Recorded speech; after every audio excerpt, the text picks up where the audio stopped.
वहां से भी हमारे साथ जुड़ते हैं लगातार इस ऑनलाइन मीटिंग में। प्रभु आप सबके साथ हो, परमेश्वर का अनुग्रह आप सबके साथ हो। परमेश्वर लगातार आप सबकी अगुवाई करे, मार्गदर्शन करे। जिस मार्ग में आपको चलना है, परमेश्वर उस बात की सम्मति आपको दिया करे। आपसे आपके लिए यही दुआ है कि परमेश्वर की सहायता आपको सदैव प्राप्त हो। आप परमेश्वर के उजाले में रहें, परमेश्वर का अनुग्रह में रहें, परमेश्वर की सुरक्षा में रहें। प्रभु यीशु के नाम से आप सबके जीवन में स्वर्गीय स्थानों के सब प्रकार की आत्मिक आशीषों को घोषणा करता हूं। प्रभु को धन्यवाद जिसने बार फिर से ये अवसर प्रदान किया कि मैं आप सभी लोगों के साथ परमेश्वर के वचन की सेवा के साथ जुड़ सकूं। परमेश्वर ने इसे योग्य समझा, इस बात का सारा श्रेय हम प्रभु को देते हैं। जब बुधवार आता है तो कई बार मैं देखता हूं कि बुधवार को ही मेरा मीटिंग बहुत ज्यादा हो जाता है। आज भी हमारा दिन भर पास्टर मीटिंग था और वहां पर भी मुझे वचन की सेवा देनी थी। अभी शाम को मैं प्रवेश किया घर पे। मैंने कई बार देखा कि बुधवार को ही मेरा कुछ ना कुछ हो जा रहा है ना, काफी बिजी शेड्यूल हो जा रहा है। बहुत बहुत धन्यवाद, परमेश्वर को बिजी रहना भी चाहिए। खाली घर शैतान का घर कहा जाता है, इसलिए व्यस्त रहना भी चाहिए सेवा में। तो प्रभु इस योग्य समझते हैं और अपनी सेवा के लिए जो है इस्तेमाल करते हैं। अभी बल है, ताकत है, भाग भाग कर यहाँ से वहां जा सकता हूँ। हर बात का एक समय होता है। अगर परमेश्वर को अभी अधिक इस्तेमाल करना है तो इसलिए इस अवसर को जाया ना करूं तो बेहतर होगा। और इसलिए मैं कोशिश करता हूं कि जहां प्रभु अगर मुझे ले जा रहा है तो मैं वहां सेवा दे सकूं। आप सबके प्रार्थनाओं के लिए बहुत बहुत धन्यवाद। आप सभी लोगों के सहयोग के लिए बहुत बहुत धन्यवाद। बहुत सारे लोग हमें प्रार्थनाओं में उठाते हैं हमेशा। मैं उन तमाम लोगों के लिए शुक्रिया अदा करना चाहता हूं, उन तमाम लोगों को धन्यवाद देना चाहता हूं जो आप अपने पारिवारिक प्रार्थनाओं में, अपने व्यक्तिगत प्रार्थना में आप मुझे स्मरण करते हैं, मेरे सेवकाई को, परिवार को उसको स्मरण करते हैं। उन तमाम लोगों को जो आप में से कई लोग हैं जो गुप्त दान दाता है, आप में से कई लोग हैं जो मुझे व्यक्तिगत रूप से भी अपने अपने भेंटों को, अपने सेवा के लिए जो है ना अपने दान और दशमांश को भेजते हैं। दशमांश कलीसिया का भाग है, आप जिस चर्च में जाते हैं दशमांश वहीं पर दिया कीजिएगा। 90% में से उसके बाद जहां आप देना चाहते हैं वो सुनिश्चित करिएगा। नहीं तो दशमांश आप जिस भी कलीसिया का मेंबर है आप वहां पर जरूर दिया कीजिए ईमानदारी से। तो परमेश्वर आप लोग को बहुत आशीष करे। और जहां सेवकाई का काम हो रहा है ऐसी कलीसिया में दीजिए, जीवित कलीसिया में दीजिए जहां वास्तव में सेवा के काम किए जा रहे हैं। प्रभु ने एक बार फिर से अवसर दिया परमेश्वर के वचन की सेवा में आपके साथ जुड़ सकूं। आज का दिन जो है कई मसीहों के लिए भस्म बुधवार के रूप में जाना जाता है और लोग आज से उपवास काल में प्रवेश करेंगे। इसको लोगों ने महा उपवास काल कहा। वहां मैं प्रचार कर रहा था कि उपवास का कारण क्या रहा बाइबल में। जब भी उपवास की गई उसका कारण क्या है? क्या कभी किसी ने परमेश्वर के लिए उपवास रखा? ऐसा कोई संदर्भ है बाइबल में? तो वहां सब गगले झांक रहे हैं, बोले ऐसा तो कुछ है नहीं। क्योंकि कुछ ऐसे वहां पर जो कुछ नर्स सिस्टर लोग थी वहां पर और कुछ टीचर लोग थी गवर्नमेंट स्कूल की, तो वो लोग आपस में देखने लगे एक दूसरे को कि ऐसा तो कुछ बाइबल में हमने पढ़ा नहीं कि परमेश्वर के लिए उपवास किया गया हो। या यीशु मसीह के लिए भी उस दुख को स्मरण करते हुए नए नियम की कलीसिया ने कभी भी उपवास नहीं किया। नए नियम की कलीसिया अगर ये इतना महत्वपूर्ण होता कि यीशु के लिए उपवास, देखिए उपवास जरूरी है। उपवास आत्म संयम के लिए बहुत जरूरी है, आत्मिक अनुशासन के लिए बहुत जरूरी है।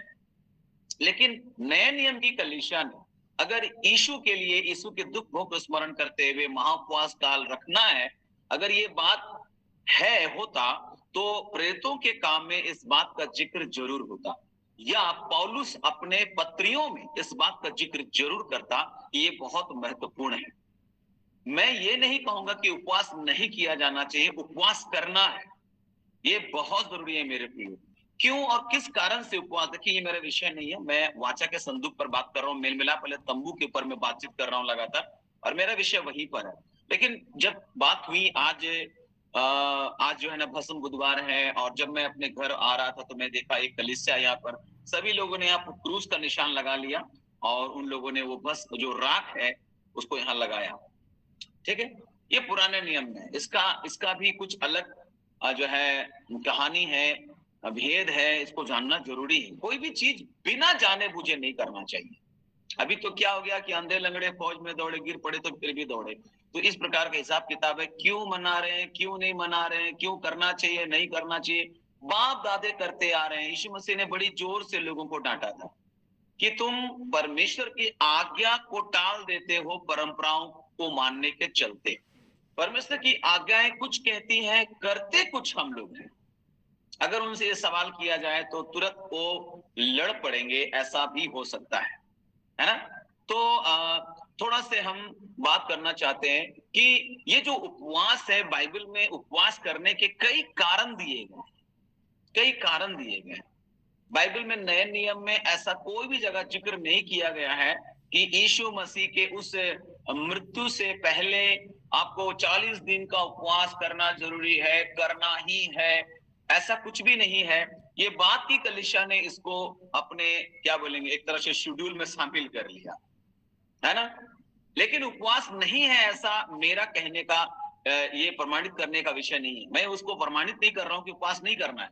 अगर हम उपवास करें, अगर इसी समय आपको करना है तो आप कर सकते हैं, इसमें कोई कोई मनाही नहीं है, आप उपवास कर सकते हैं। लेकिन उपवास का अच्छा रिजल्ट आना चाहिए। देखिए, उपवास कई कारण से किए गए। अगर हम बाइबल के अध्ययन करें, ये जो बात मैंने सीखा है बाइबल में से, उसको मैं बात बता रहा हूं। जब आज मैंने इन सारी चीजों को देखा तो कई बार जो कुछ देखा होता हूं उस बात को मैं चर्चा में लाता हूं। पहली चीज है, ईश्वरीय मार्गदर्शन के लिए लोगों ने उपवास किया। परमेश्वर आप मेरी अगुवाई करें, मार्गदर्शन करें, इस बात के लिए उपवास रखी गई, अगर आप बाइबल को ठीक से अध्ययन करेंगे तो। दूसरी बात, उपवास रखने का कारण क्या था? परमेश्वर की ओर फिर से ध्यान लगाने के लिए। अगर हम परमेश्वर की ओर से कहीं और चले गए हैं तो अपने ध्यान को फिर एक बार परमेश्वर की ओर कैसे हम केंद्रित रख सके, इसके लिए उपवास बहुत जरूरी है। कई बार आपको लगता है कि मैं दिशा भटक गया हूं, कहीं पर मैं जो हूं, मेरा लाइफ बैलेंस में नहीं चल रहा है, कुछ तो गड़बड़ी है। मैं आपसे कहना चाहता हूं, अगर आप उपवास रख सकते हो तो जरूर रखो। लेकिन कई बार मैं कहना चाहूंगा कि अगर आपका शरीर आपको सपोर्ट नहीं कर रहा है, कुछ फिजिकल प्रॉब्लम है, तो आप जबरदस्ती मत रखें। जब भी उपवास किया जाए, परमेश्वर की प्रेरणा, अपने आत्मा की आवाज सुन करके, ऐसा नहीं कि भावुकता में आकर के उसने रखा है मैं भी रख लूंगा, प्रॉब्लम हो जाएगा। ठीक है? तो प्रेरणा पाकर कीजिए। तो जब भी उपवास की गई बाइबल में, तो पहला रीजन था ईश्वरीय मार्गदर्शन पाने के लिए। दूसरा रीजन था परमेश्वर की ओर फिर से ध्यान लगाने के लिए। अगर हम कहीं ना कहीं उससे हम इधर उधर हो गए हैं तो हमारा ध्यान एकदम परमेश्वर की ओर केंद्रित रहे, फोकस रहे। इस विषय को लेकर के लोगों ने उपवास किया है, अगर आप खोज करेंगे बाइबल में तो। तीसरी बात अगर आप देखेंगे, मैं बताना चाहता हूं, परमेश्वर की आवश्यकता की याद दिलाने के लिए, है ना? परमेश्वर की आवश्यकता की याद दिलाने के लिए, ठीक है? और अगर हम चौथी बात देखेंगे तो आध्यात्मिक नींद से जगाने के लिए। अगर कोई नींद में चला गया है, आध्यात्मिक नींद भी होता है, याद रखिएगा। हम अभी थोड़ी देर के बाद बिस्तर में पड़ जाएंगे तो वो होता है, वो शारीरिक नींद है। दिन भर की थकावट, रात भर का विश्राम से मिट जाती है, तो वो जो नींद है वो शारीरिक है। परंतु कुछ लोग हैं कि आत्मा में सोए हुए हैं, आध्यात्मिक रीति से कई लोग जो है ना नींद में है। ये उपवास हमको आध्यात्मिक रीति से जगा देता है मेरे प्रियो, इसलिए उपवास जरूरी। अगर आपको लगता है कि कलीसिया या मैं कहीं ना कहीं आध्यात्मिक रीति से आलसी हो गया हूँ, जो है ना मैं नींद में हूँ, उपवास देखिएगा आप करके, आपको ये चीजें आध्यात्मिक रीति से जागने के लिए, जागृत होने के लिए सहायता करेगा। हालेलुया। चौथी बात चौथी बात मैंने बता दिया। पांचवी बात, एक चीज जो हम खोजते हैं बाइबल में, अगर हम देखेंगे, जो मैंने समझा पढ़ा है बाइबल को, मैं वहां रिसर्च के आधार पर आपको बता रहा हूं, परमेश्वर के साथ रिश्ते को मजबूत करने के लिए अगर आप उपवास रखते हैं, मैं आपको बताना चाहता हूं कि आप जो अनट्यून हो गए, कभी कभी आपने देखा है गिटार अनट्यून हो जाता है, तो उसको ऐंठ ऐंठ करके, ऊपर का जो चाबी रहता है उसको ऐंठ करके उसका तार को सही किया जाता है, उसको ट्यूनिंग में लाया जाता है, उसको ट्यून में लाया जाता है ना? तो कभी कभी कुछ लोग का लाइफ बेसुरा हो जाता है ना, ढोल कभी कभी देखेंगे टाइट करना पड़ता है कि सुर में आ जाए, है ना? तो वैसे ही ये जो अनुशासन है, ये हमें सुर में ले आता है। ये अनुशासन है, ये हमारे रिश्ते को परमेश्वर के साथ सही और सटीक और सुदृढ़ करता है। हालेलुया। इसलिए भी उपवास जरूरी है। मैं आपको बताना चाहता हूं, कि उपवास कई मौके पर रखे गए ताकि परमेश्वर की दृष्टि में स्वयं को विनम्र कर सके, हम नम्र कर सके, दीन कर सके। आप पूरी बाइबल को खोजिए, क्यों उपवास रखा गया। परमेश्वर के लिए कभी उपवास किसी ने नहीं रखा था। भैया परमेश्वर को क्या जरूरत है, आपके उपवास से उसको क्या होगा। ये खुद के लिए होता है कि हम कैसे परमेश्वर से मार्गदर्शन प्राप्त करें, कैसे अपने ध्यान को और उस पर केंद्रित कर सकें, कैसे है अपनी आवश्यकताओं को हम उपवास के द्वारा प्रभु को स्मरण दिलाकर अपनी बातों को रख सके, अपने प्रार्थनाओं को रख सके, आध्यात्मिक नींद से हम कैसे जाग सके, परमेश्वर के साथ अपने रिश्ते को और सुदृढ़ और मजबूत कैसे हम कर सके। इसलिए उपवास लोगों ने किया, कैसे हम परमेश्वर की दृष्टि में खुद को विनम्र कर सके, इसके लिए उपवास रखा गया।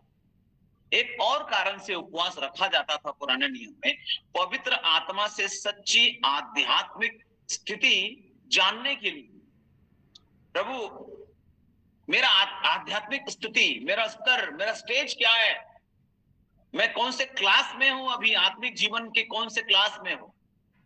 अभी भी कई लोग नर्सरी में पढ़ रहे हैं मेरे प्रियो, सालों से लोग मसीही हैं, आज भी मत्ती, मरकुस, लूका, यूहन्ना, ये तो ऐसा ही है जैसे मान लो आज भी ABCD, आज भी क ख ग घ आ ये लोग पढ़ रहे हैं।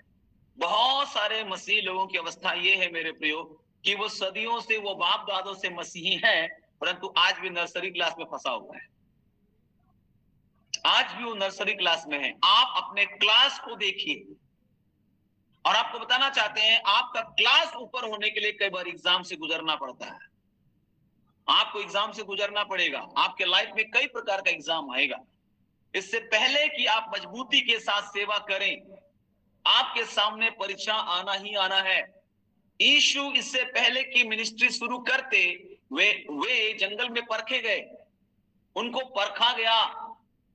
40 दिन का फास्टिंग का विषय इसलिए था मेरे प्रियो क्योंकि यीशु अब अपनी सेवा शुरू करने जा रहे थे। यीशु ने क्यों 40 दिन का उपवास किया, क्यों एलिया ने 40 दिन का उपवास किया, क्यों मूसा को 40 दिन का उपवास करना पड़ा, इस विषय को खोजना चाहिए। पुराने नियम में उपवास क्यों किया गया, यीशु ने उपवास क्यों किया, हम लोग क्या क्यों कर रहे हैं। मेरा यीशु, हाय रे हाय मेरा यीशु मर गया। 40 दिन छोड़ेंगे, 40 दिन के बाद बटोरेंगे, जो जो छोड़े हैं सब बटोरेंगे। जीवन तो वैसे के वैसे हो जाता है। आप उपवास का परिणाम देखिए क्या होता है। यीशु ने फास्टिंग की, उपवास का परिणाम क्या हुआ, शैतान हार गया, शैतान हारा उनके जीवन से। मेरे प्रियो हमारे उपवास का परिणाम क्या है, क्या शैतान सच में हारता है हमारे जीवन से। हमारे उपवास में क्या होता है, फिर से वही सारी चीजें, कहानी फिर से दोहराती है, बात वही रह जाती है। एलिया के उपवास का परिणाम क्या होगा, मूसा के उपवास का परिणाम क्या है, इस विषयों को खोज करिए, बाइबल में से हम रिसर्च करें, है ना। तो इस कारण से भी कि पवित्र आत्मा से हम अपनी सच्ची आध्यात्मिक स्थिति को हम जान सके, इसलिए उपवास जरूरी है। और आप देखिए कई मौके पर अपने पापों का पश्चाताप करते हुए लोगों ने उपवास किया, और एक परिवर्तित जीवन के लिए लोगों ने उपवास किया। पुराने नियम में अगर हम उपवास इस आशय से कर रहे हैं कि मुझे पश्चाताप की आवश्यकता है, मुझे परिवर्तित जीवन जीने के लिए परमेश्वर से सहायता चाहिए, अपने आध्यात्मिक स्थिति जानने के लिए मुझे परमेश्वर से सहायता चाहिए, मुझे विनम्र होने के लिए परमेश्वर से सहायता चाहिए, मुझे और परमेश्वर के साथ अपने रिश्ते को मजबूत बनाने के लिए मुझे उपवास करना है। आध्यात्मिक नींद से मैं जाग जाऊं, इसलिए मुझे जो है ना उपवास करनी है। अपना ध्यान को और परमेश्वर की और उसके वचन की ओर मैं केंद्रित करूं, उससे मार्गदर्शन प्राप्त करूं। अगर इस बात को लेकर आप उपवास कर रहे हैं तो ये एक सार्थक उपवास है, ये एक ऐसा उपवास है जो अर्थपूर्ण है। कई लोगों के उपवास अर्थहीन है, उसके उपवास का कोई और अर्थ हो। क्यों उपवास कर रहे हो, नहीं मेरा प्रभु मर गया, मरा तो नहीं रह गया, वो तो जिंदा हो गया भाई। उपवास तुम्हारे लिए है, परमेश्वर के लिए नहीं। लोग एकदम दुखी, आज मैं देख रहा था चर्च से लोग दुखित होकर निकल रहे हैं, काला यहाँ पर क्रूस निशान लगा लिया, सब ऐसा करके दुखित होकर बाहर निकल रहा था अभी संध्या समय में, है ना। मेरा प्रभु हाय, प्रभु हाय, प्रभु के लिए हाय हाय कर रहा है। यीशु ने यरूशलेम की गलियों से होकर जब उसके कांधे पर क्रूस था मेरे प्रियो, रोते हुए महिलाओं को देखा और बोला, मेरे लिए मत रो, अपने और अपने बच्चों के लिए रो। तो हमारा उपवास क्या है? हमारा उपवास में जो है ना, हम परमेश्वर के लिए रो रहे हैं। हम परमेश्वर के लिए नहीं रो सकते मेरे प्रियो, समझ रहे हैं बात को? रोना है तो अपने लिए, पश्चाताप खुद के लिए होता है, उपवास खुद के लिए है। आज हम लोग क्या कर रहे हैं? उपवास परमेश्वर के लिए करना। तो ये उपवास का विषय है। तो आपको जानना है, ईश्वरीय मार्गदर्शन पाने के लिए, परमेश्वर की ओर फिर से अपना ध्यान को केंद्रित करने के लिए, फोकस करने के लिए, परमेश्वर की आवश्यकता की याद दिलाने के लिए।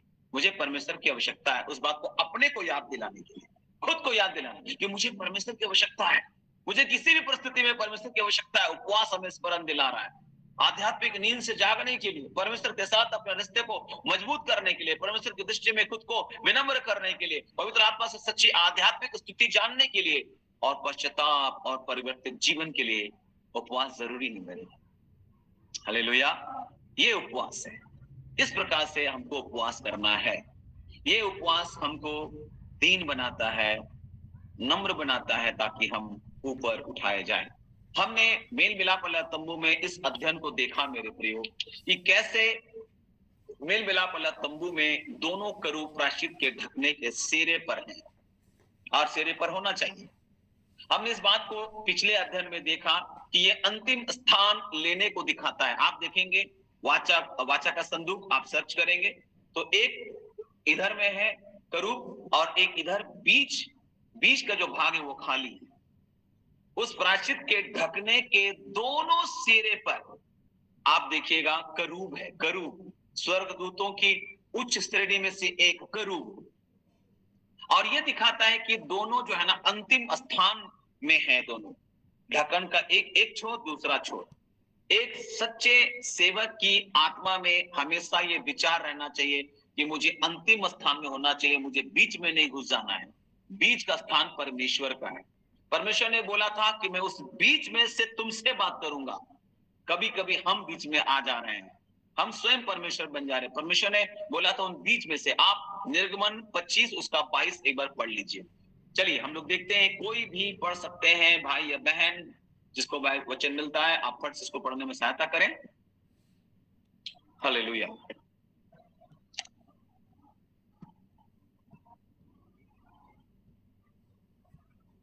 निर्गमन 25 उसका 22।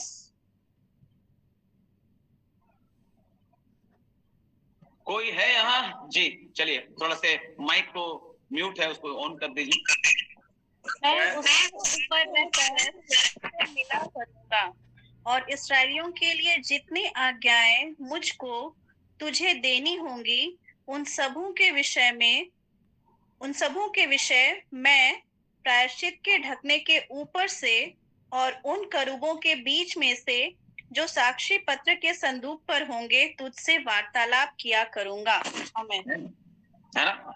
मैं उसके ऊपर रहकर, वो जो वाचा का संदूक है उसके ऊपर रहकर तुझसे मिला करूंगा। पुराना नियम में परमेश्वर बोल रहा है। और लिखा है, और इजरायलियों की जितनी आज्ञाएं मुझको तुझे देनी होंगी उन सबों के विषय में, वो जो प्रायश्चित का ढकना है वहां पर जो ऊपर हिस्से में रखा जाएगा, बॉक्स के ऊपर में ढकने के ऊपर से और उन करूबों के बीच में से जो साक्षी पत्र के संदूक पर होंगे तुझसे मैं वहां वार्तालाप किया करूंगा। हालेलुया। हम जब बाइबल पढ़ रहे हैं यूं पढ़ के निकल जा रहे हैं सरसराते हुए, इसलिए कुछ भी समझ में आता नहीं। परमेश्वर ने हमारे लिए यही जगह रखी है मेरे प्रिय, दोनों सिरे पर है। आप ऊपर से पढ़ते चले जाएंगे तो वो करूब जो है दोनों एक दूसरे के आमने सामने है। कोई एक छोर में, दूसरा छोर पे, है ना? और वो पंख फैलाए हुए हैं और आप देख रहे हैं वो झुके हुए हैं, प्रायश्चित के ढकने की ओर देख रहे हैं और एक दूसरे को भी देख रहे हैं, है ना?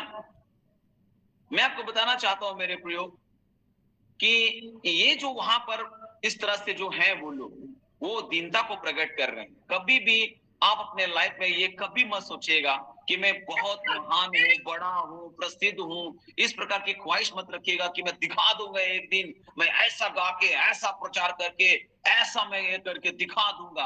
अगर इस प्रकार की बात आप कह रहे हैं, आप लूसीफर की आत्मा से ग्रसित हैं।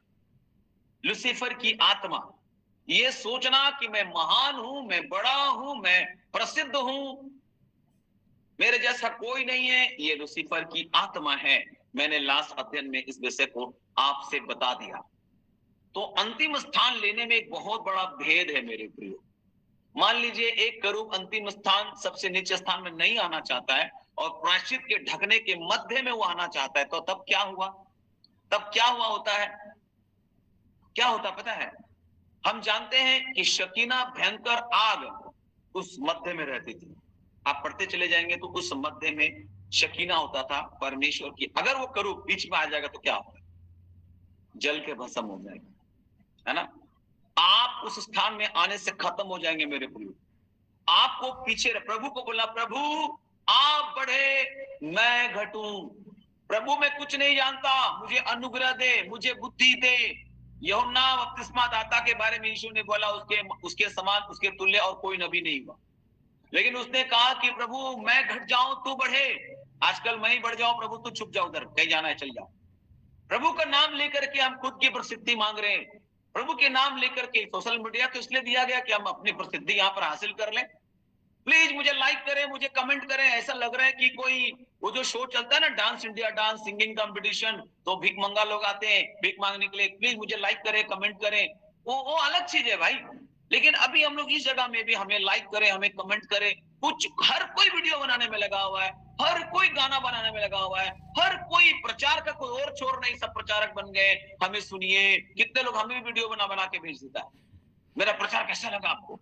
अरे भैया कितना सुनो आप, है ना? मैं खुद प्रचार कर, इसका मतलब ये नहीं है कि हम ना सुने, लेकिन उनको बुलाहट नहीं है, उनको बुलाहट नहीं है। देखिए सेवकाई के लिए बुलाहट होता है, ये आदर का पद कोई अपने आप नहीं लेता। अगर आपको बुलाहट नहीं और अपने आप इस बात का निश्चयता नहीं है कि मैं सेवा के लिए बुलाया गया हूं, तो ये पद अपने आप से हम ना ले तो अच्छा है, क्योंकि लिखा है तुम में से हर एक उपदेशक ना बने। आपको पता है याकूब में लिखा है तुम में से हर एक उपदेशक ना बने। देखिए गवाही देना अलग चीज है, किसी को प्रभु के बारे में प्रचार कर लेना अलग चीज है, लेकिन उपदेशक बनकर के आज कोई भी रेवरेंड बन जा रहा है, कोई भी पास्टर मुंह उठाया चले आया, प्रोफेट बन गया, अपने नाम के आगे जोड़ लिया प्रोफेट सो एंड सो, हर कोई बन जा रहा है। मैं देख रहा हूं कोई भी बन जा रहा है। बुलाहट के बारे में पूछा जाए, उनके पास इस बात का कोई निश्चयता नहीं है कि मुझे बुलाहट मिली है। याकूब में एक बात दिखाना चाहता हूं उस चीज को कि परमेश्वर ने एक सद हिदायत 3 अध्याय उसका 1 पद, चले कोई भी पढ़ने में सहायता करें। ध्यान से सुनिएगा परमेश्वर का वचन क्या कह रहा है, बड़ी गंभीरता से आप इस बात को ध्यान दीजिएगा। 3 का 1, हे मेरे भाइयों, मैं तुम में से बहुत उपदेशक ना बने, क्योंकि जानते हो कि हम उपदेशक और भी दोषी ठहरेंगे। या लिखा है हे मेरे भाइयों तुम में से बहुत उपदेशक ना बने, बहुत उपदेशक ना बने, क्योंकि जानते हो कि हम उपदेशक और भी दोषी ठहरेंगे। ये सेवा का पद कोई अपने आप नहीं लेता भाई। आज कोई अपने आप से जो है ना सेवकाई कर रहे हैं, और यही वजह है जो कड़वी डाह हमारे अंदर फूट निकली है, क्योंकि हमने नीचे का ज्ञान पाया हुआ है ना, हमने इधर से उधर से सीख लिया और बोलना चालू कर दिया, तो ये चीजें घमंड पैदा करता है। यही कारण से हम कई घमंडी सेवकों को देखते हैं, या कई लोग जो सेवा में उतरे हैं उनके अंदर नम्रता और दीनता की कमी महसूस होती है। प्रभु अंतिम स्थान लेने के लिए बोल रहा है। प्रभु यूहन्ना बोलता है तू बढ़े मैं घट जाऊं। प्रभु ये अंतिम स्थान लेने का मतलब क्या है? खुद को आप नीचे कर रहे हैं। यीशु ने खुद को दीन किया मेरे प्रियो। यीशु ने कहा है सब परिश्रम करने वाले बोझ से दबे हुए लोगों मेरे पास आओ। तो हम लोग बोलते वाह अच्छा आह्वान है, हम चले आते। प्रभु मैं भी बोझ से दबा हुआ हूं, मैं तुम्हें विश्राम दूंगा। प्रभु विश्राम दे दीजिए। तो हम लोग मत्ती 11 का 28 के वचन अनुसार आ गए। 29 पद में बोलता है और मेरा जुआ अपने ऊपर उठा लो। हे प्रभु हम खुदे बोझ देने के लिए आया, अपना जुआ हमको दे रहे हैं, बताइए। हम यहाँ तैयार नहीं। और यही वजह है मेरे प्रियो कि हम विश्राम नहीं पाते, क्योंकि 29 पद में लिखा है कि जब तुम मेरा जुआ अपने ऊपर उठा लोगे और मुझसे सीखोगे कि मैं मन में कैसा दीन और नम्र हूं, तो तुम विश्राम पाओगे। देखिए, केवल आने से विश्राम नहीं मिलता है। प्रभु हम आ गए आपके सामने में, ऑल्टर कॉल हुआ, आ गए हम, कोई पास्टर बोला आ जाओ प्रभु का आत्मा बुला रहा है, आ जाओ। आ जाने से केवल विश्राम नहीं पाने वाले भैया, कंधे पर आपको जुआ लेना पड़ेगा जो परमेश्वर हमको दे रहा है। देखिए, एक जुआ है जो टूटता है, वो पाप का जुआ है, लेकिन परमेश्वर यीशु जो जुआ हमें देना चाहता है, ये जिम्मेदारी का जुआ है। ये जुआ का मतलब जुआ खेलने वाला नहीं है। जुआ का मतलब होता है दो बैल के बीच में जब हल चलाने के समय जो लकड़ी रखा जाता है ना, दो बैल को जोड़े जाने के लिए, उसको जुआ बोलते हैं। कई लोगों को मालूम नहीं जुआ क्या है, बस बोले जा रहे जुआ जुआ जुआ, है ना। तो मैं आपको बताना चाहता हूं, ये एक जिम्मेदारी है, ये एक कार्य को दिखाता है। जब तक ये जुड़ेगा नहीं, हल चलेगा नहीं, तो आप जो है सूखी भूमि पर बीज डाल नहीं सकते। सूखी भूमि पर अगर हमने हल जोत कर बीज बोया तो वो अंकुरित होगा, वो बढ़ेगा। मेरे प्रिय, मैं आपको बताना चाहता हूं, वहां पर यीशु ने कहा था कि विश्राम मिलेगा, तुम आ जाओ, तुम लोग आ जाते हैं। लेकिन फिर प्रभु बोलते हैं 29 पद में वहां पर कि मेरा जुआ अपने ऊपर उठा लो और मुझसे सीखो कि मैं मन में कैसा दीन और नम्र हूं, और तब तुम अपने मन में विश्राम पाओगे।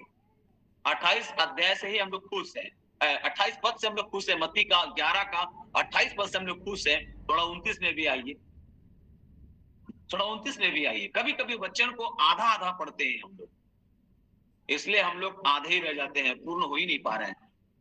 सिद्धता की ओर बढ़ क्यों नहीं पा रहे हैं? क्योंकि हम पूरी बाइबल नहीं पढ़ते। आपको पूरा बाइबल पढ़ना चाहिए। जानते, हमारा एक मित्र है स्कूल समय का, और वो बोलता है कि आज मेरा शरीर टेढ़ा हो गया, तब जाके हम सीधा हो गए, बोलता है। उसको लकवा हो गया 2019 में, उसको जो अटैक आया और वो लकवा ग्रस्त हो गया। बोले लगा कि मैं बाइबल से भागा करता था, संगति से भागा करता था, मैंने प्रभु को कभी नहीं जाना, कभी नहीं पहचाना। आज प्रभु ने मुझे ऐसा स्थिति, मैं किसी को दोष नहीं दूंगा, है ना, आज मेरा शरीर एक तरफ जो है ना पूरा लकवा ग्रस्त है। ये हुआ तो मैं प्रभु का वचन को पढ़ पाया। 3 बार मैंने बाइबल को पूरा पढ़ लिया। बड़ी अच्छी गवाही। मैं आज उसको अपना लिंक देना भूल गया, लेकिन मैंने उनको वहां किसी दिन आकर के गवाही देना। लोग अपने जिंदगी को समझ नहीं पा रहा, गंभीरता से ले नहीं रहा अपनी जिंदगी को। मैं उनके पास गया, उसके बाद कॉल पर काफी देरी बातचीत हुई, तो उसने बोला कि भाई मेरा शरीर टेढ़ा हो गया ना, तभी जाके मेरा आत्मा सीधा होगा, बोलता है। समझ रहे ना? आप क्या इंतजार कर रहे हैं? शरीर टेढ़ा होगा तभी हम सीधा होंगे। प्रार्थना कब चालू करेंगे? मछली का पेट में घुसने के बाद। हाँ, योना मछली का पेट में घुसने के बाद बाप रे इतना दुआ किया कि मत पूछिए। उसके बाद तो पावरफुल प्रचारक बनकर निनवे पहुंच गया। आप उसका इंतजार कर रहे हैं, पहले मछली के पेट में घुसेंगे तब जाके हम निनवे में जाएंगे। अरे जिम्मेदारी सौंप दिया गया निनवे, तो तरसीस काहे भाग रहे हैं भाई? अगर तरसीस का जहाज आप में से किसी ने जहाज का टिकट कटाया तो कैंसिल कर लीजिए। इसका मतलब क्या है? तरसीस एक कंफर्ट जोन को दिखाता है मेरे लिए। निनवे कठिन जगह है, अच्छे लोग नहीं है वहां पर, लेकिन परमेश्वर यही सेवा आपको सौंपा है। हम केवल चंगाई के पीछे भागे जा रहे हैं। अरे चंगाई हो या ना हो, आप प्रभु का काम करें। मैं बीमार शरीर में रहूं लेकिन यीशु की गवाही दूंगा, मेरा आत्मा बच गया। शरीर दुर्बल है, कोई दिक्कत नहीं, मैं बीमार हालत में रहूं, लेकिन मेरा आत्मा जानता है कि मैं प्रभु के साथ बना हूं, तो स्वर्ग मेरे लिए इंतजार कर रहा है। शरीर बाहरी मनुष्य तो नष्ट होता चला जाता है मेरे प्रिय। आज हमारा फोकस क्या है? चंगाई। हम उसी मीटिंग को ज्यादा ज्वाइन करेंगे जहां चंगाई की बात हो रही है, जहां केवल हर बात में चंगाई चंगाई चंगाई, उन्नति, तरक्की, शांति, संपन्नता। वचन पर फोकस रख कर सिखाया जाना जरूरी है और सीखना है वहां पर। हम केवल ऐसी मीटिंग को ज्यादा हम लोग संख्या में जुड़ना पसंद करेंगे जहां पर चंगाई की बात हो रही है ना? नहीं मेरे प्रिय, चंगाई आज है और कल नहीं रहेगा। परंतु अगर आपका आत्मा परमेश्वर के उस वचन रूपी भोजन से तंदुरुस्त हो गया है, खा रहा है उसको, तो आप सोच लीजिए आपका आत्मा कितना सुदृढ़ होगा। तो मैं आपको उत्साहित करूंगा प्रभु यीशु मसीह के नाम पर। तो हम देखते हैं कि लोगों के पास ज्ञान है, वो नीचे का ज्ञान है, और इस कारण से उसके अंदर अहंकार है। पौलुस याकूब ने एक बात को सिखाया, 3 अध्याय में ही जब जाएंगे याकूब में, तो वहां पर लिखा हुआ है कि 13 पद से पढ़ेंगे, मैं आप लोगों के लिए पढ़ रहा हूं। यहां पर लिखा है, तुम में ज्ञानवान और समझदार कौन है? जो ऐसा हो वह अपने कामों को अच्छे चाल चलन से उस नम्रता सहित, देखिए वहां पर जो करूब है वो एक अलग अलग छोर में है, ये अंतिम स्थान को दिखाता है, ये उनकी नम्रता को दिखाता है, वो झुके हुए हैं, ये उसकी दीनता को दिखाता है। तो यहाँ पर हम देख रहे हैं कि तुम में ज्ञानवान और समझदार कौन है, जो ऐसा हो वह अपने कामों को अच्छे चाल चलन से उस नम्रता सहित प्रकट करे जो ज्ञान से उत्पन्न होती है। पर यदि तुम अपने अपने मन में कड़वी डाह और विरोध रखते हो तो सत्य के विरोध में घमंड ना करना और ना तो झूठ बोलना। लिखा है यह ज्ञान वह नहीं जो ऊपर से उतरता है, वरन संसारिक, शारीरिक और शैतानी है। क्योंकि जहां डाह और विरोध होता है वहां बखेड़ा और हर प्रकार की दुष्कर्म भी होता है। पर जो ज्ञान ऊपर से आता है, जो ज्ञान ऊपर से आता है, जो ज्ञान ऊपर से आता है, मतलब नीचे से भी ज्ञान आता है, ठीक है, पृथ्वी का ज्ञान घमंडी बना देते हैं। ज्यादा पढ़े लिखे होते हैं फिर भी कई बातों में, व्यवहारिक बातों में चूक जाते हैं। सावधान। कई बार मैंने देखा कि कम पढ़े लिखे या जो कई बार अनपढ़ लोगों को देखा, व्यवहारिक बात उनको समझ में आ रही है, ऐसा भी होता है कभी कभी। सावधान हो जाइए। नीचे का ज्ञान घमंडी बनाता है लोगों को, अहंकारी बना देता है, मैंने ये किया, मैंने वो किया, मैं ऐसा करता हूं, मैं ऐसा करती हूं। अरे ठीक है, आप कर सकते हैं, ये ईश्वर का आशीर्वाद है। इस बात के लिए ढिंढोरा क्यों पिटवाना, ढिंढोरा क्यों पीटना? हम करते हैं। अगर हम किसी की सहायता भी करते हैं तो इस बात के लिए ढिंढोरा हम क्यों पीटे? तो यहाँ लिखा है जो ज्ञान ऊपर से आता है वो पहले तो पवित्र होता है, फिर मिलनसार और कोमल और मृदु भाव और दया और अच्छे फलों से लदा हुआ, पक्षपात और कपट रहित होता है। ये परमेश्वर का वचन बोल रहा है, इसमें दोषारोपण की कोई बात नहीं है। यहाँ पर परमेश्वर का वचन है मेरे प्रिय। अगर हम बाइबल को ही पढ़ेंगे तो ऐसा लगेगा कि मेरे को ही उंगली ऐसा दिखा रहा है ना, ऐसे दिखा रहा है लगेगा। पौलुस प्रचार, तुम ऐसे करते हो, तुम ऐसे करते हो, तुम्हारा जीवन ऐसा करो। उनकी मंडली को जब लिख रहा था तो जरा सोचिए, तो ये दोषारोपण की बात नहीं थी। हम क्या हैं और क्या कर रहे हैं इस बात को पौलुस इंगित कर रहा है। कई बार हमारे जीवन से भी ऐसा होता है, ठीक है। हम आपको बताना चाहते हैं मेरे प्रियो कि ये जो घमंड वाले विचार होते हैं ना, ये हमारे मन में आने से हम आपको बताना चाहते हैं ये जो आता है ना, ये लूसीफर की ओर से आता है। अगर ऐसा विचार आ रहा है तो तुरंत निकाल दीजिए। प्रायश्चित के ढकने में आप देखिएगा करूबों का मुख, जो उसके ऊपर में वो लोग हैं, करूबों का मुख जो है ना वो प्रायश्चित के ढकने की ओर झुके हुए हैं। और ये प्रायश्चित का ढकना किसको दिखाता है? यीशु मसीह को। यीशु मसीह के सामने आपको झुका हुआ होना चाहिए, झुकना चाहिए। आज इस बात की कमी है मेरे प्रियो। मैं आपको बताना चाहता हूं कि प्रायश्चित के ढकने के ऊपर में जो करूब है, ऊपर में जो करूब है वो नीचे देख रहे हैं। प्रायश्चित के ढकने दोनों करूब प्रायश्चित के ढकने की ओर देख रहे थे। प्रायश्चित के ढकने पर शकीना महिमा चमकती थी, परमेश्वर का महिमा वहां चमकती थी। बीच से परमेश्वर बात करता था वहां पर उन दोनों करूबों के मध्य में परमेश्वर की अग्नि थी मेरे प्रियो। दोनों करूब का प्रायश्चित के ढकने की ओर देखना, ये परमेश्वर की महिमा को देखना प्रकट करता है। हालेलुया। हमारी आंखें यीशु पर या परमेश्वर की महिमा पर लगी रहनी चाहिए। हमने इस बात को अध्ययन में देख लिया था, इब्रानियों 12:2 हम पढ़ते हैं कि विश्वास के कर्ता और सिद्ध करने वाले यीशु की ओर ताकते रहे। हम थोड़ा रिवीजन करवा रहे हैं आप लोगों को। यदि आप यीशु की ओर दृष्टि लगाए हैं, इसका अर्थ है आप परमेश्वर के अनुग्रह पर रहते हैं। हालेलुया। अनुग्रह जिसमें हम रहते हैं, अनुग्रह ही के द्वारा हमारा उद्धार है मेरे प्रियो, और उसी में रहना है। प्रायश्चित के ढकने की ओर देखने के लिए करूबों को अपना सिर झुकाना था, करूबों को। और ये करूब कौन है अभी फिर बताएंगे आप लोगों को। हम पहले ही ध्यान कर चुके हैं कि झुकना जो है वो नम्रता को प्रकट करता है। इसलिए केवल नम्र लोग यीशु की ओर देख सकते हैं, याद रखिएगा। नम्र लोग ही यीशु को समझ सकते हैं, यीशु को देख सकते हैं। यदि हम प्रायश्चित के ढकने पर खड़े होकर सिर ऊंचा रखें, तब आप प्रायश्चित के ढकने को देख नहीं सकते, क्योंकि लोग निराश हो जाते हैं। इसलिए कि यीशु की ओर देखने की बजाय अपनी ही ओर देखते रहते हैं। यदि हम परमेश्वर के अनुग्रह पर खड़े होंगे तो हम केवल यीशु की ओर देखेंगे। यदि आप यीशु की ओर देखेंगे तो कभी निराश नहीं होंगे। हालेलुया। अगर आप यीशु की ओर देखेंगे मेरे प्रियो, कभी निराश नहीं होंगे। और मनुष्य की ओर देखेंगे, ठोकर ही ठोकर है मेरे प्रियो, है ना।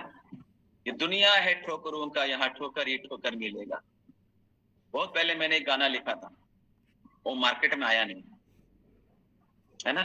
दुनिया है ठोकरों का, ये दुनिया है ठोकरों का, यहाँ ठोकर हे ठोकर मिलेगा। ये दुनिया है ठोकरों का, यहाँ ठोकर हे ठोकर मिलेगा। यीशु को तुम अपनाओ, हो यीशु को तुम अपनाओ, यहाँ शांति और आनंद मिलेगा। ये दुनिया है ठोकरों का, यहाँ ठोकर हे ठोकर मिलेगा। ठोकर देने के लिए पराई की जरूरत नहीं है, हम अपने खड़े हैं ठोकर देने के लिए। मेरे प्रियो, यदि हम परमेश्वर के अनुग्रह पर खड़े हैं तो आप यीशु की ओर ताक रहे हैं, और यदि आप यीशु की ओर ताक रहे हैं आप कभी निराश नहीं हो। यदि हम परमेश्वर के अनुग्रह से फिसल जाएं तो क्या होगा, हमने बता दिया था आप लोगों को, हम गिर सकते हैं मेरे प्रियो। आपको पता है परमेश्वर की अनुग्रह की दृष्टि नूह पर पड़ी, ये भी मैंने थोड़ी चर्चा कर दी थी। नूह पर बनी रही, क्यों मालूम? इसका वजह क्या? उत्पत्ति 6:8 में लिखा है कि यहोवा के अनुग्रह की दृष्टि नूह पर बनी रही। यह इस बात को दिखाता है मेरे प्रियो कि नूह की दृष्टि सर्वदा परमेश्वर की आंखों पर लगी थी। यदि नूह ने कहीं और देखा होता ना तो उसने केवल बुराई और मलिनता को देखा होता, जो उस समय पूरी पृथ्वी पर थी। और परमेश्वर इतना निराश था कि सबसे दुखद वाक्यांश उसने कहा कि मैं मनुष्य को बनाने से पछताता हूं, मैं सारी पृथ्वी से मनुष्य को मिटा डालूं। लेकिन नूह ने उस पाप को नहीं देखा, उस बुराई और मलिनता को नहीं देखा। अगर देखा होता ना तो अनुग्रह, परमेश्वर के अनुग्रह से वंचित हो जाता। जानते, कभी कभी हम परमेश्वर को देखने के बजाय हम बुराई को देखने में लगे हुए। यदि नूह ने कहीं और देखा होता परमेश्वर को छोड़ करके, तो हम आपको बताना चाहते हैं वो अनुग्रह से वंचित हो जाता। क्योंकि नूह की दृष्टि परमेश्वर पर थी, इसलिए वो शुद्ध और खरा और परमेश्वर के साथ साथ चल पाया। यदि आप मनुष्य की ओर देखेंगे तो मनुष्य के समान बन जाएंगे, और यदि आप यीशु को देखेंगे तो यीशु के समान बन जाएंगे। हालेलुया। हर दिन हम नोटिस कर रहे हैं इंसान, ये ऐसा, वो ऐसा, ये बोली, ये वो ऐसा बोला, वो ऐसा किया, होता ही रहेगा भैया। ये सब चीजें आप उनको देखेंगे वैसा ही बन जाएंगे। कई बार हम लोग भी वैसे हो जाते हैं, सबके साथ है परेशानी। यदि हम यीशु को, सिद्ध करने वाले यीशु को देखेंगे तो क्या होगा? सिद्ध होते चले जाएंगे। जब हम उसे देखेंगे तो उसके समान होंगे, है ना। 1 यूहन्ना 3:2 इधर पढ़ेंगे कोई? 1 यूहन्ना 3:2 जी, क्या लिखा है?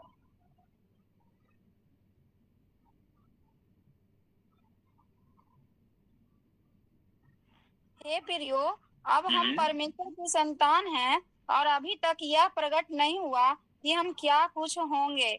इतना जानते हैं कि जब वह प्रकट होगा तो हम उसके समान होंगे, क्योंकि उसको वैसा ही देखेंगे जैसा वह है। हम वैसा ही देखेंगे जैसा वो है। ऐसा होगा तो क्या होगा? जब ऐसा करेंगे हम उसके समान होंगे। हम उसे देखेंगे तो निरंतर उसके समान होंगे मेरे प्रियो। भजनकार दाऊद अब भजन 16 का 8 में इस बात को बोलता है कि मैंने यहोवा को निरंतर अपने सम्मुख रखा है। क्यों ऐसा बोला वो?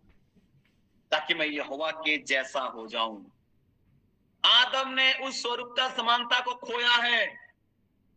अगर आप उसकी ओर ताकेंगे मेरे प्रियो, आप सिद्ध करने वाले विश्वास के कर्ता यीशु को ताकेंगे तो यीशु के जैसा होते चले जाएंगे। और अगर दुनिया को देखेंगे, लोगों को देखेंगे तो उन लोगों के जैसा आप होते चले जाएंगे। दाऊद कहता है मैंने निरंतर यहोवा को अपने सम्मुख रखा है। हम निरंतर यीशु को अपने सामने रखें। यीशु को अपने सामने रखने का अर्थ है कि जय को अपने सामने रखना। यीशु को अपने सामने रखने का अर्थ है ज्योति और जीवन को सामने रखना। यीशु को अपने सामने रखने का मतलब है चंगाई को सामने रखना। यीशु को अपने सामने रखने का मतलब है कि हमने उपाय को रखा हुआ है अपने सामने, आनंद को अपने सामने रखा हुआ है, शांति को अपने सामने रखा है। हालेलुया। ऐसा कहा गया मेरे प्रियो कि करूबों के चेहरे एक दूसरे की ओर और प्रायश्चित के ढकने की ओर भी थे। आप जब वाचा का संदूक में करूब, आप उसको पिक्चर को आप सर्च मारिए, आप देखिएगा कि वो एक दूसरे को भी देख रहे हैं और नीचे ढकने को भी देख रहे हैं। ये एक अद्भुत बात है मेरे प्रियो कि एक ही समय में कैसे दो स्थानों पर देख सकते हैं। कैसे? इससे हम एक आत्मिक पाठ सीख सकते हैं कि प्रायश्चित के ढकने की ओर देखने का अर्थ है यीशु की ओर देखना। यदि हम प्रभु पर दृष्टि लगाए रहेंगे तो दूसरों को हम अपने सामने देख पाएंगे मेरे प्रियो। यदि आप परमेश्वर के साथ, कहीं पर कुछ हो गया, चलिए कोई कुछ रिसर्च कर रहा लगता है, सारी चीजें आ रही है इसमें। बहुत बहुत धन्यवाद ब्रदर, है ना, कि कोई जो है ना अनमोल भाई ने पिक्चर सामने रख दी आपके सामने। चलिए बहुत अच्छा, धन्यवाद। ये प्रायश्चित का ढकना, चलिए वाचा का संदूक, ये नीचे झुके हुए हैं, वो नीचे प्रायश्चित का ढकना को भी देख रहे हैं और एक दूसरे को भी देख रहे हैं। यदि हम प्रभु पर दृष्टि लगाए रहेंगे तो दूसरों को अपने सामने आमने सामने देख पाएंगे। यदि आप परमेश्वर के साथ रहेंगे तो किसी के साथ भी रह सकते हैं। हम परमेश्वर के साथ ही नहीं है तो किसी के साथ भी नहीं रह पाते, है ना। यदि आप परमेश्वर के साथ रहेंगे तो संसार में कहीं भी आप रह सकते हैं, अगर आप उसके साथ हैं तो। यदि आप दूसरों के साथ नहीं रह पाते हैं तो इसका अर्थ है कि आपकी दृष्टि प्रायश्चित के ढकने की ओर नहीं है, इसलिए लोगों के साथ आपका संबंध भी ठीक नहीं हो। प्रायश्चित के ढकने की तुलना हम सियोन के साथ कर सकते हैं मेरे प्रिय, सियोन के साथ भी कर सकते हैं। और ढकने की तुलना हम सियोन के साथ भी कर सकते हैं। यदि हम सियोन पर्वत पर हैं तो दूसरों को आमने सामने देख सकते हैं। समझ रहे बात को? दूसरे शब्दों में, यदि इस पृथ्वी पर रहते हुए हम सियोन में रहेंगे तो हम दूसरों के साथ एकता में रहेंगे। हम सियोन में है ही नहीं है तो एकता में कहां रहेंगे?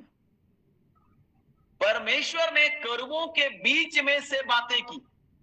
परमेश्वर, हमने पढ़ा अभी 25 का 22 में, करूबों के बीच में से बातें की, उनमें से किसी के द्वारा नहीं, उसने उनमें से किसी एक के द्वारा नहीं, परंतु बीच में से बातें की। हमने 25 का 22 अभी तुरंत पढ़ा। यदि हम चाहते हैं कि प्रभु हमसे बात करें तो हमें प्रेम की एकता में बंधे रहना चाहिए, नहीं तो बात नहीं करेगा। परमेश्वर घमंडियों को इस्तेमाल नहीं करता। अहंकार छोड़िए मेरे प्रियो, हर प्रकार का घमंड। आज अपने आप को चेक करिए, किससे भी बात कर घमंड। करूबों के प्रायश्चित के ढकने की ओर देखने में एक और सच्चाई है मेरे प्रियो। पहला पतरस 1 का 12 जरा पढ़ें। पहला पतरस 1 का 12, पहला पतरस 1 का 12, पहला पतरस 1 का 12।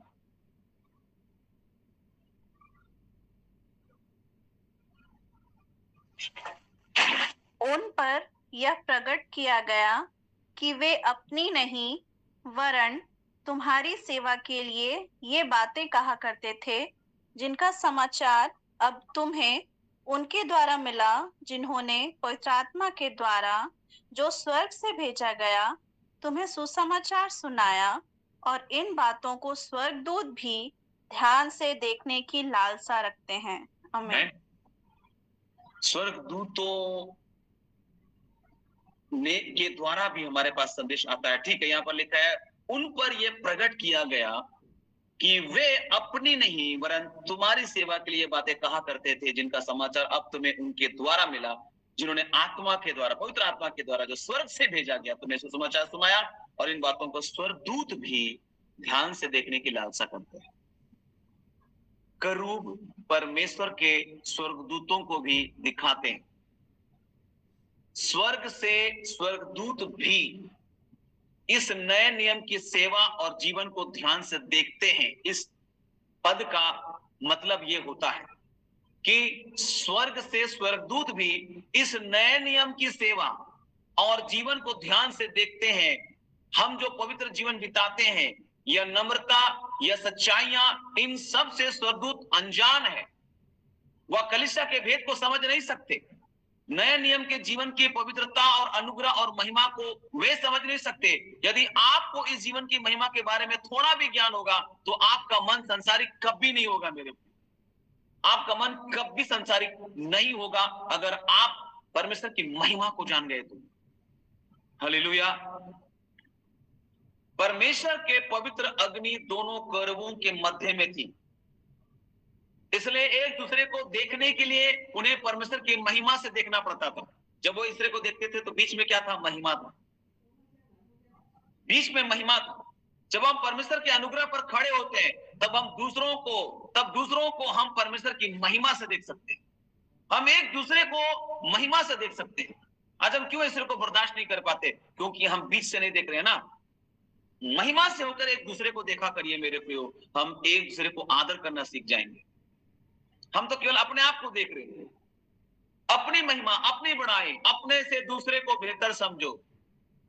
ये ना हुई है ना, ये नहीं हो सकता। मैं बेहतर हूं, मैं जो बोलता हूं, मैं जो गाता हूं, मैं जो करता हूं, मैं जो सोचता हूं, मेरे जो विचार है, मेरे जो सलाह है, मेरा जो एडवाइस है, आई एम द बेस्ट। मैं बोलने वाला लूसीफर है। लूसीफर की आत्मा से हम लोग रचित हैं। जब हम परमेश्वर के अनुग्रह पर खड़े होते हैं मेरे प्रियो, तब दूसरों को हम परमेश्वर की महिमा से देख सकते हैं। तब हम उन्हें वास्तव में परमेश्वर की महिमा में देखते हैं। वो भी जब हमें देखेंगे तो परमेश्वर की महिमा से देखेंगे और हमारे अंदर भी परमेश्वर की महिमा को देखेंगे।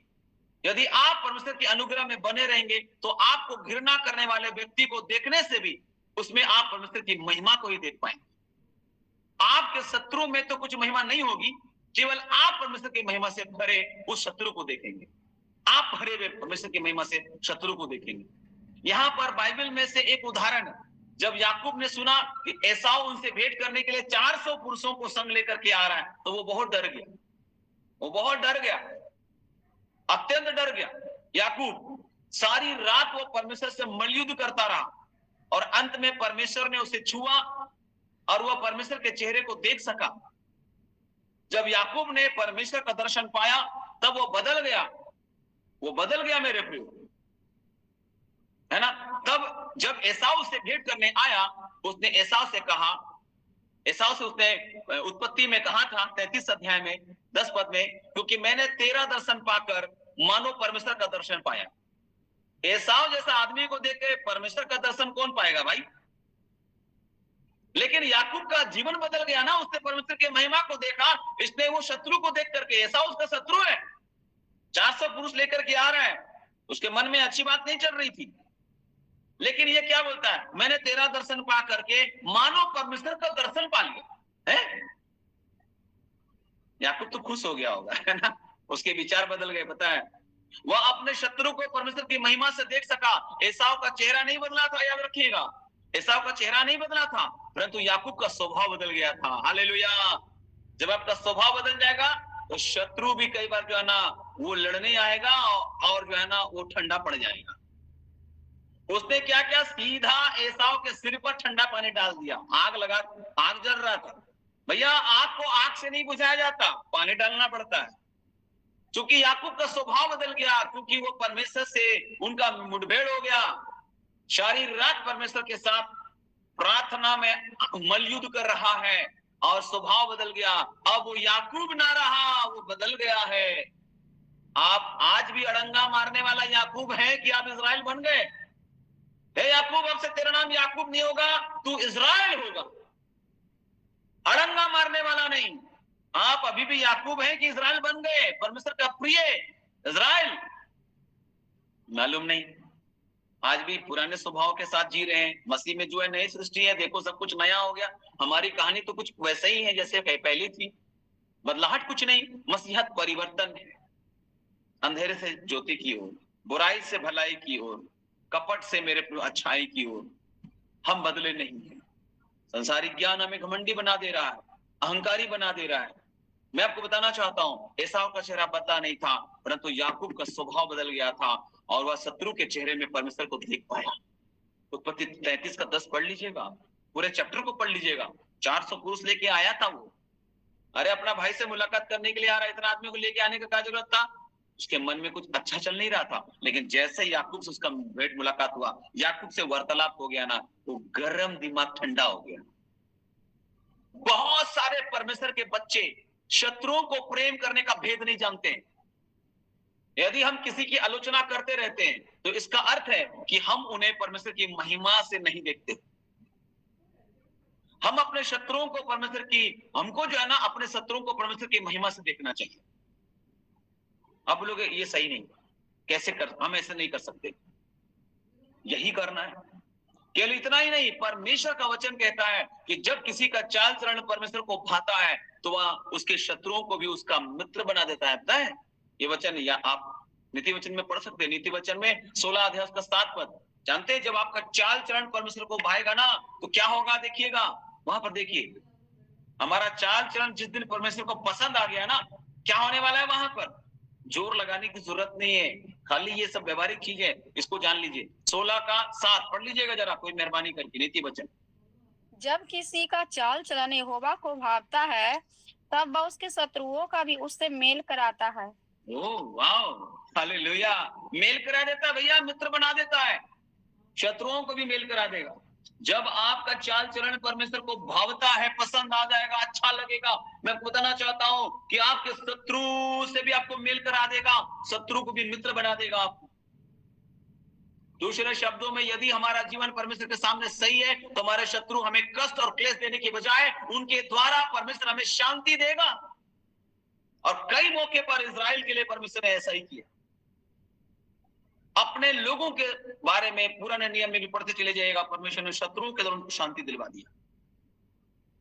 हमारे शत्रु शायद नहीं बदलेंगे मेरे प्रियो, शायद उनका विचार आचार स्वभाव बदलने वाला नहीं है, परंतु हमें कष्ट देने के लिए हमारे साथ वे जो बुराई करेंगे वही हमारे शांति का कारण बन जाएगी। जो बुराई वो हमें ढूंढ रहा है, जो बुराई करने की सोच रहा है, जानते परमेश्वर को शांति में बदल देगा। हालेलुया। ये एक सुंदर जीवन है मेरे प्रियो। आपका चाल चलन अगर परमेश्वर को पसंद आ गया ना तो शत्रु को भी आपसे मिला देगा और उसको जो है ना आपका मित्र बना देगा।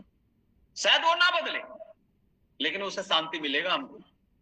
शायद वो जहां का तहां है वैसे ही रह जाएगा, लेकिन कई बार परमेश्वर उसको क्या कर देगा पता है? उसकी बुराई को आपके जीवन में भलाई लेकर के आएगा। शत्रु परेशान, मैंने तो बुराई सोचा था, भलाई आ गई। बाबा ये क्या हो रहा है ना? परमेश्वर पलट सकता है उस बुराई को भलाई में। करूब को गौर कीजिएगा, पुराने नियम में मेल मिलाप वाला तंबू के अंदर हम लोग घुसे हुए हैं, वाचा के संदूक के पास अभी हम लोग हैं। वाचा के संदूक के ऊपर करूब है, प्रायश्चित का ढकना है, उसके ऊपर में करूब है। करूब जानते हैं अपने पंखों की ऊंचाई पर ऐसे फैलाए हुए। करूब अपने पंखों की ऊंचाई पर फैलाएंगे।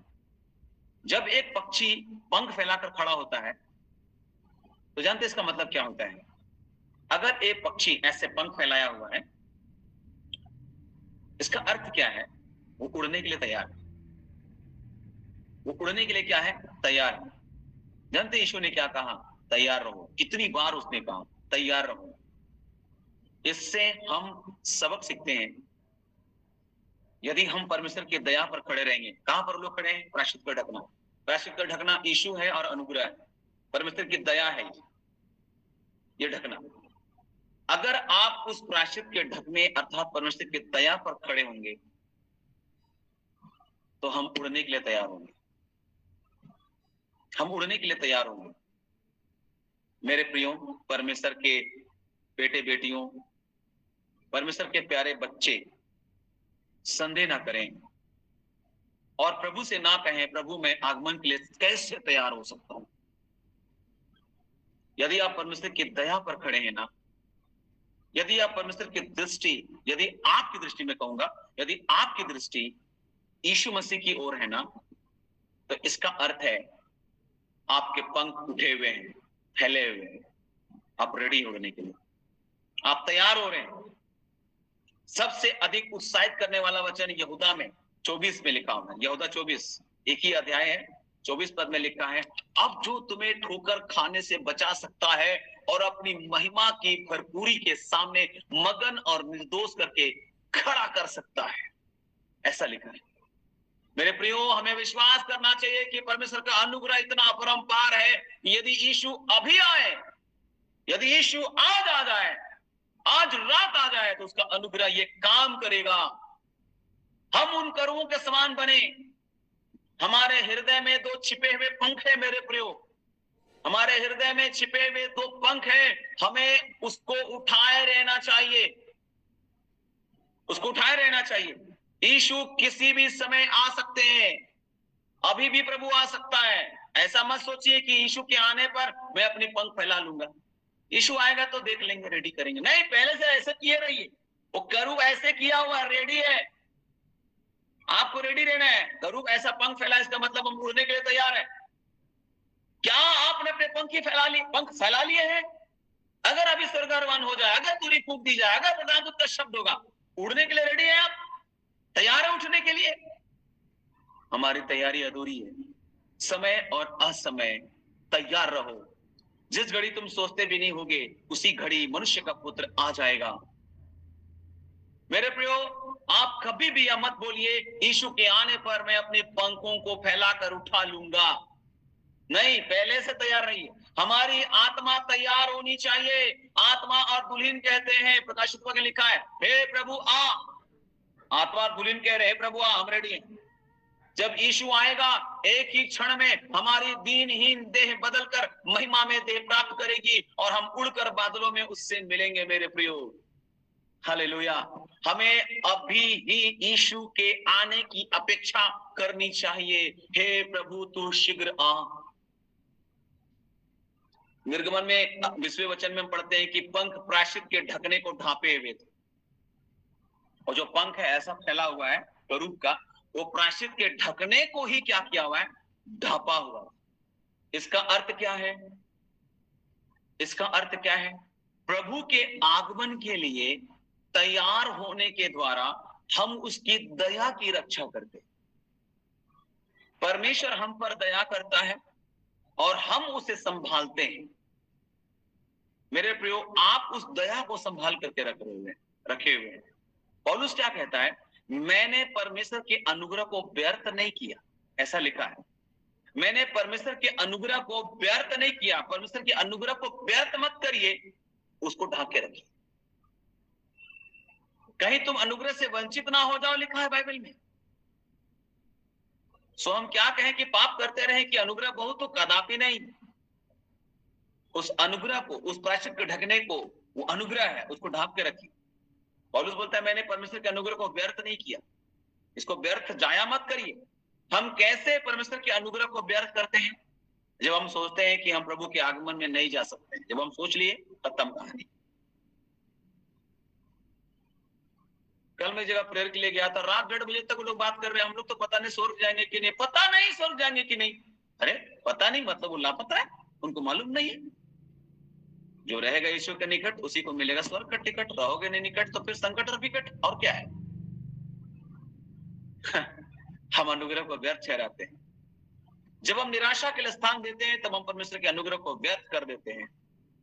मेरे प्रियो, तंबू में बहुत सारी चीजें, मैं आपको एक बार और कुछ बताना चाहता हूं। तंबू में बहुत सारी चीजें तैयारी की अवस्था को दिखाती है। तैयार हो जाओ, बी रेडी। तंबू में बहुत सारी चीजें तैयारी की अवस्था को दिखाती है।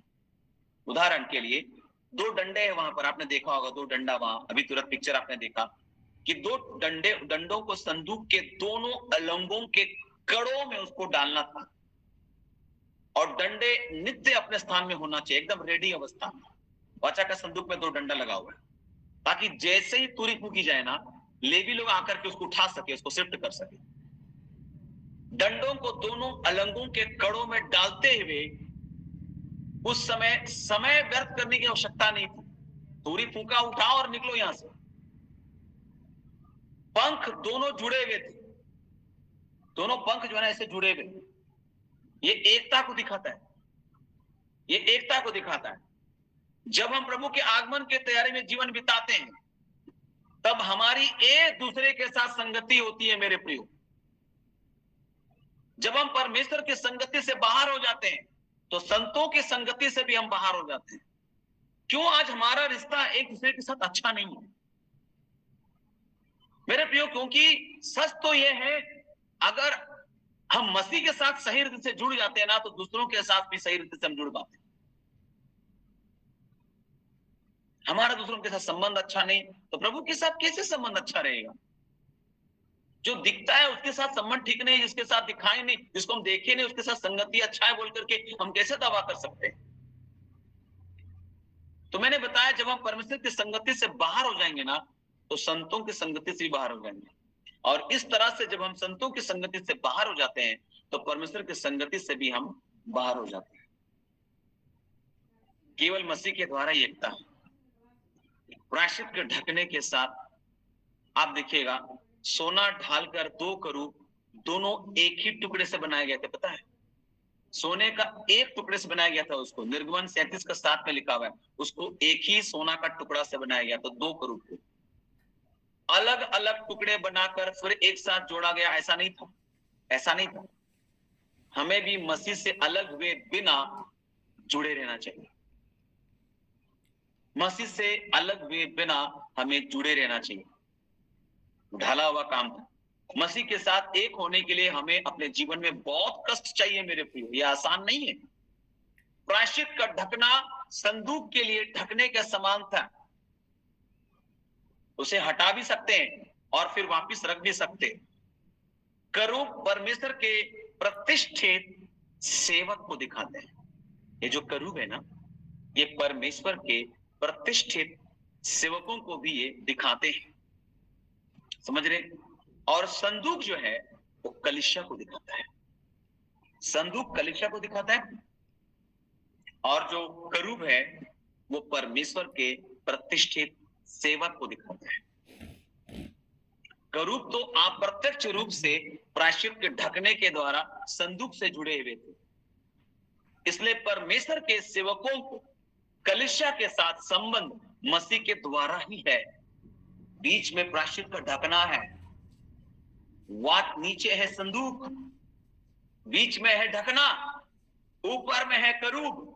करूब परमेश्वर के सेवक है, सेवा टहल करने वाली आत्मा, स्वर्गदूत, वो सेवकों को दिखा रहा है। बीच में है ढकना, नीचे है संदूक, जो कलीसिया है मेरे प्रियो। समझ रहे बात को? हम जुड़े हुए हैं एक दूसरे के साथ। संदूक को प्रायश्चित के ढकने से अलग कर सकते हैं, याद रखिएगा, परंतु करूब प्रायश्चित के ढकने से अलग नहीं हो सकते, कभी नहीं अलग हो सकते। आपको बताना चाहते हैं, एक सेवक जुदा नहीं हो सकता, प्रभु से अलग नहीं हो सकता। यीशु ने 12 चेलों को सर्वप्रथम इसलिए चुना कि वे उसके साथ साथ रहें। जानते चेले चुनने का मकसद क्या था? यीशु का चेला कौन है? जो खाली प्रचार करता है वो यीशु का चेला नहीं। जो यीशु का प्रचार करता है वो यीशु का चेला। केवल प्रचार करने वाला यीशु का चेला नहीं होता बाबा। कई लोगों को लगता है हम यीशु का चेला है। कैसे? जो यीशु मसीह बोलता है, जो यीशु मसीह का वचन है, वही हम पालन कर रहे हैं। यीशु ने चेले बनाए, उसका सबसे पहला मकसद क्या था पता है आपको? यीशु के चेले कौन हो सकते हैं? आप देखिएगा, मरकुस 3 जरा खोलिएगा, 3 का 14। समाप्त हो रहा है मेरा समय। मरकुस 3 का 14 जी, थोड़ा सा रुकिएगा। क्या लिखा है वहां पर? मरकुस 3 का 14। तब उसने 12 पुरुषों को नियुक्त किया कि वे उसके साथ साथ रहे और वह उन्हें भेजे कि वे प्रचार करें। आमीन। तो पहला मकसद क्या था, बताएंगे आप लोग? पहला मकसद क्या था? चेला बनाने का पहला मकसद क्या था? 3:14, 12 पुरुषों को उसने चुना, नियुक्त किया। पहला चेला बनाने का मकसद क्या था? आंसर दीजिए ना, किसी ने टाइप कर, प्रचार करने के लिए नहीं, प्रचार नहीं, उसके साथ साथ रहने के लिए। उसके साथ साथ रहे। भैया प्रचार लोग खूब कर रहे हैं, साथ साथ रह नहीं रहे, प्रचार खाली कर रहे हैं। मैं यहाँ प्रचार किया, मैं वहां प्रचार किया। यीशु के साथ चला तो बांटने के लिए, उसका वचन बांटना तो है, पहले साथ तो रहो। प्रभु के साथ ही नहीं है, वचन खाली बांट रहे हैं लोग, है ना। देखिए, प्रभु के साथ साथ रहे, उसका पहला, तब उसने 12 पुरुषों को नियुक्त किया कि वे उसके साथ साथ रहे। अभी साथ नहीं है, प्रचार ज्यादा कर रहे हैं, साथ तो चल ही नहीं रहे हैं हम लोग। यीशु का चेला उसके साथ साथ चलता है। प्रचार उसके बाद की बात है मेरे प्रियो, उसके बाद उनको भेजा गया कि वे क्या करें, प्रचार करें। पहले साथ चलो, फिर जाके प्रचार करना। हम लोग बिना साथ चले प्रचार पहले चालू कर देते। पहले चलना सीखो, आप प्रचार में दौड़ना सीख जाओगे। हालेलुया। इसलिए परमेश्वर के प्रिय सेवक, कलीसिया से सीधा संबंध न रखें। आपका संबंध पहले मसीह के द्वारा होना चाहिए। जब प्रभु आपका तबादला दूसरी जगह करता है, तब पुराने स्थान से जुड़े मत रहिए। परमेश्वर आपको सेवा के लिए इस्तेमाल कर रहा है, हम लोग सीधा मंडली की सेवा में आ जाते हैं। पहले प्रभु के साथ चलना तो सीखो। इसलिए कहा है, कोई भी जो सेवक होता है वो नया चेला नहीं होना चाहिए। कोई भी प्रचारक नया चेला नहीं होना चाहिए, पहले उसको प्रभु के साथ चलना सीखना चाहिए। अभी कोई भी लोग प्रचार चालू कर दे रहा है, कुछ भी प्रचार कर रहा है। आम इमली, प्रभु का आत्मा ने मुझसे कहा, आत्मा ना होकर के पता नहीं क्या हो गया, हवा बना हुआ है, ये सब चीजें नहीं मेरे प्रिय। पहले साथ साथ रहना सीखो। जानते हनोक क्यों उठाया गया? आप कोई आंसर दे सकते हैं? 300 साल तक वो, बोलिएगा। क्योंकि परमेश्वर के साथ साथ चला। हनोक इसलिए नहीं उठाया गया कि परमेश्वर उसके साथ चला, हनोक इसलिए उठाया गया क्योंकि वो परमेश्वर के साथ चला। मेरे प्रियो, हम परमेश्वर को बोल रहे हैं हमारे साथ साथ चलिए, प्रभु बोलता है हम तो चल रहे हैं, तुम मेरे साथ चलो। आपको साथ साथ चलना है। यीशु का चेला यीशु के साथ साथ चला। अगर आप उसके साथ साथ चलते हैं, आप उठाए जाएंगे। परमेश्वर तो साथ ही है, वरन हमारे अंदर है मेरे प्रियो। कहीं ना कहीं हम उसके साथ नहीं हैं। मेरे प्रियो, प्रायश्चित के ढकने को इब्रानी भाषा में काफोरेत कहा जाता है। कफोरेत उच्चारण भी कठिन होता है थोड़ा, हिब्रू लैंग्वेज अलग ही है। कफोरेत, कफोरेत, इस शब्द का अर्थ बड़ा इंटरेस्टिंग है, रुचिजनक है। इसका अर्थ है पूरा या प्रभावशाली अनंत आवरण। बाप रे प्रभावशाली कवच, आप समझ में आ गया आपको? प्रभावशाली एक तरह से कवच है ये, प्रभावशाली पूरा कवच ऊपर से नीचे ढका हुआ। प्रायश्चित का ढकना बड़ी निपुणता से संदूक की वस्तुओं को ढांप के रखता है मेरे प्रियो। संदूक की जो वस्तुएं हैं, संदूक की वस्तुएं क्या क्या है? पत्थर की मट्टी पट्टियां, मन्ना से भरा हुआ सोने का मर्तबान और हरून की छड़ी। पत्थर की पट्टियां इस्राएलियों को इस बात का स्मरण दिलाती थी कि उन्होंने सुनहरा बछड़ा बनाकर परमेश्वर के विरुद्ध में बलवा किया था। वो पत्थर क्या था? टूटा हुआ था। वो याद दिला रहा है, तुमने क्या किया, इसलिए गुस्सा आया मुझे।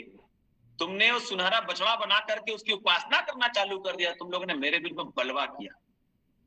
हम भी हृदय में मूर्ति रखने से दोषी ठहरते हैं मेरे प्रियो। अगर हमने मूर्ति अपने अंदर रख लिया ना, हम दोषी ठहरेंगे। अर्थात जब हम किसी वस्तु या किसी को अपने हृदय में अधिक प्रेम रख करते हैं ना, तो हम उसका विरोधी हो गए। और मन्ना से भरा सोने का मर्तबान उन्हें इस बात का स्मरण दिलाता था कि उन्होंने परमेश्वर की इच्छा के विरुद्ध में बलवा किया था। मन्ना का एक अर्थ है परमेश्वर की इच्छा। कितनी बार हमने परमेश्वर की इच्छा से इंकार किया, ढिठाई से अपनी इच्छा पूरी करने के लिए जोर दिया, या प्रभु की इच्छा बुड़बुड़ाते या शिकायत करते हुए पूरी की होगी हमने, प्रभु की इच्छा को बुड़बुड़ाते हुए हमने पूरी की होगी। हारून की छड़ी उन्हें परमेश्वर के सेवकों के विरुद्ध बलवा करने को स्मरण दिलाती थी। प्रियजन, हम भी कई बार अपने अगुओं के विरुद्ध में बुड़बुड़ाते हैं। हमने अपने हाथ, पांव या जीभ से नहीं किया होगा, परंतु अपने मन में शायद किया होगा अगुओं के विरुद्ध में। परंतु परमेश्वर का धन्यवाद कि कपोरे सारे बलवा को ढांक देता है मेरे प्रियो। वो तीनों चीज बलवा को दिखा रहा है, लेकिन अनुग्रह ने उसको ढांक करके रखा है। तुम लोग बलवा लोग हैं, विरोधी लोग हैं, लेकिन हम अपना अनुग्रह से तुमको ठीक ठाक कर रहे हैं। हम सब बलवा किए थे परमेश्वर के विरुद्ध में, हमने पाप किया था मेरे प्रियो, लेकिन प्रायश्चित का ढकना हमारे ऊपर ढक दिया गया।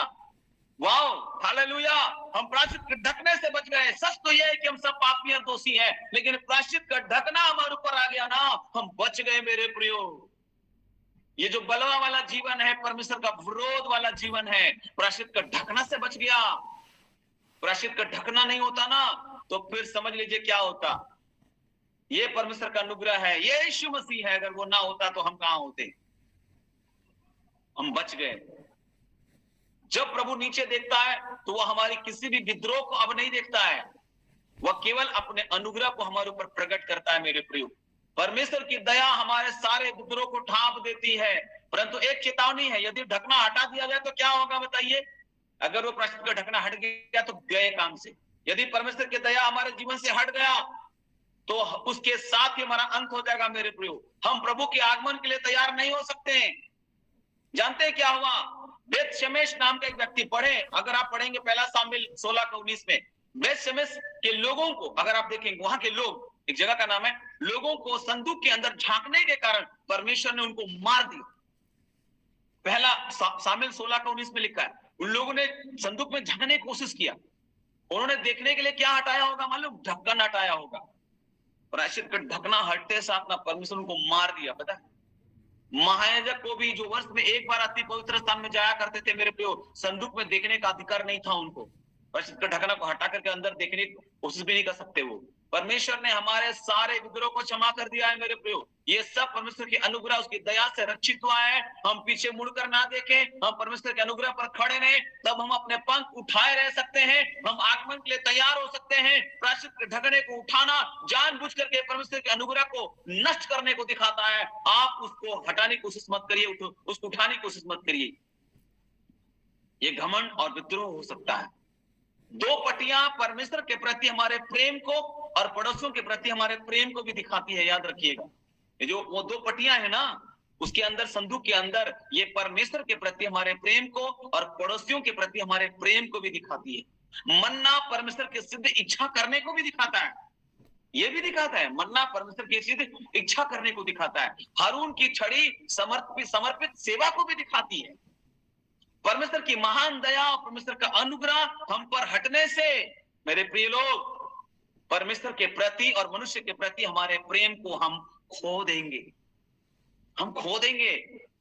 हम परमेश्वर की इच्छा नहीं कर पाएंगे। परमेश्वर के सेवकों के साथ हमारी संगति भी टूट जाएगी। कई लोगों ने प्रायश्चित के ढकना को हटा लिया तो क्या हो गया? संगति टूट गई परमेश्वर के लोगों से, परमेश्वर से भी। भटक गए हम लोग, कहीं अटक गए हम लोग। यह केवल परमेश्वर की दया ही है मेरे प्रियो कि अभी तक हम नाश नहीं हुए, हम मिट नहीं गए। उसकी महाकरुणा का फल है। हम कभी भी परमेश्वर की दया को ना हटाएं। महाकरुणा है, तुम्हारा वजूद है। हम घमंडी बनकर परमेश्वर के विरुद्ध बलवा ना करें। हम प्रायश्चित के ढकने अर्थात मसीह के साथ एक हो जाएं, तब ही जब मसीह महिमा के साथ प्रकट होगा हम उसके साथ जा पाएंगे मेरे। हालेलुया, हम उसके साथ पाए जाएंगे। शकीना महिमा केवल प्रायश्चित के ढकने के ऊपर थी, वहां दिखाई देते थे। नए नियम में दया के बदले अनुग्रह है। अनुग्रह और महिमा साथ साथ चलता है मेरे प्रियो। जहां अनुग्रह है वहां महिमा है। परमेश्वर के अनुग्रह का उद्देश्य परमेश्वर के नाम को महिमा देना है। भजन संहिता में लिखा है यहोवा अनुग्रह करेगा और महिमा देगा, 84 का 11 में लिखा भजन संहिता में।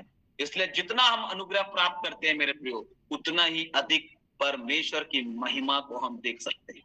हालेलुया। मैं यहाँ अपने संदेश को विराम दूंगा कि जितना अनुग्रह के साथ रहेगा उतना परमेश्वर की महिमा को देखिएगा। प्रभु मुझ पर अनुग्रह कर, मैं आपके अनुग्रह के साथ चलना चाहता हूँ।